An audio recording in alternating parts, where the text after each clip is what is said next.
എനിക്കില്ലേ ഇത് തിന്നാൻ കൊതിയാവുക. എനിക്കല്ല, കുഞ്ഞാവക്ക് കൊടുക്കാലോ, ഞാൻ ഉണ്ടാക്കി തരാം. വെജിറ്റേറിയൻ അല്ലേ?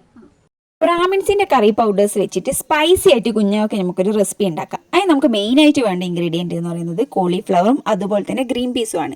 കോളിഫ്ലവറിൻ്റെ അകത്ത് ബ്രാഹ്മിൻസിന്റെ പൗഡേഴ്സ് ആയ ഗരം മസാല, മഞ്ഞപ്പൊടി, മുളക് പൊടി ഇത് മിക്സ് ചെയ്തതിന് ശേഷം നമുക്കൊരു ഫ്രൈ പാനിലിട്ട് അത് ഫ്രൈ ചെയ്തെടുക്കാം. ആ ഫ്രൈ ആവുന്ന സമയം കൊണ്ട് ബാക്കിയുള്ള വെജിറ്റബിൾസ് നമുക്ക് കുക്കറിലിട്ട് കുറച്ച് ബ്രാഹ്മിൻസിന്റെ മഞ്ഞൾപ്പൊടി ഇട്ടിട്ട് വേവിച്ചിട്ടെടുക്കാം. മസാല കൂട്ടിന് വേണ്ടിയിട്ട് ഉള്ളിയും തക്കാളിയും വാട്ടിയതിന് ശേഷം നേരത്തെ വേവിച്ച് വെച്ചിരിക്കുന്ന ഗ്രീൻ പീസും അതുപോലെ തന്നെ കോളിഫ്ലവറും മിക്സ് ചെയ്യുക. അതിനുശേഷം കുറച്ചൊരു മുളക് പൊടി ഇട്ട് കൊടുക്കുക. ഇപ്പോൾ നമ്മളെ കയ്യിൽ പൊറോട്ട മാത്രമേ ഉള്ളൂ. അപ്പോൾ നമ്മൾ പൊറോട്ട സ്ലൈസ് ആയിട്ട് അരിഞ്ഞിട്ട് അതിനുശേഷം മിക്സിയിലേക്ക് നന്നായിട്ട് ഫ്രൈ ആക്കി കൊടുക്കുക. ഇത് സിമ്പിളായിട്ട് നമുക്ക് വീട്ടിലുണ്ടാക്കാൻ പറ്റുന്ന വെജ് പൊറോട്ട, അതായത് കൊത്തു പൊറോട്ട എന്ന് പറയാം. അപ്പോൾ നമുക്ക് പാർക്കുട്ടിക്ക് കൊടുക്കാം.